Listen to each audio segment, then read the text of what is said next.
পুরো বিশ্ব এখন তাকিয়ে আছে পাকিস্তানের ইসলামাবাদের দিকে।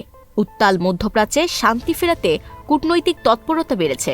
আলোচনার টেবিলে বসেছে যুক্তরাষ্ট্র ও ইরানের প্রতিনিধি দল। তবে এই আলোচনার মধ্যেই নতুন করে জটিলতা তৈরি করেছে ইসরায়েলের অবস্থান।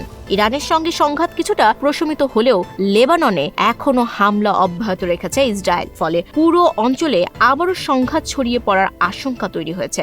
এমন পরিস্থিতিতে শান্তি প্রতিষ্ঠার লক্ষ্যে ইসরায়েলের কাছে যুদ্ধবিরতির প্রস্তাব পাঠায় Lebanon.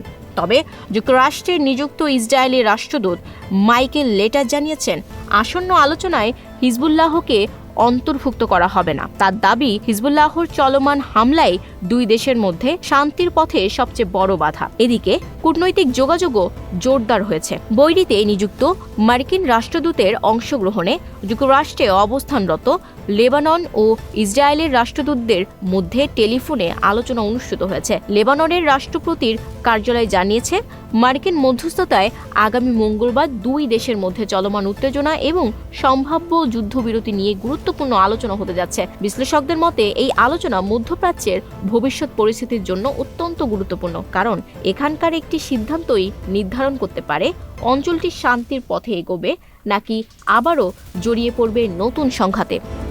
Desk report, news flash 71।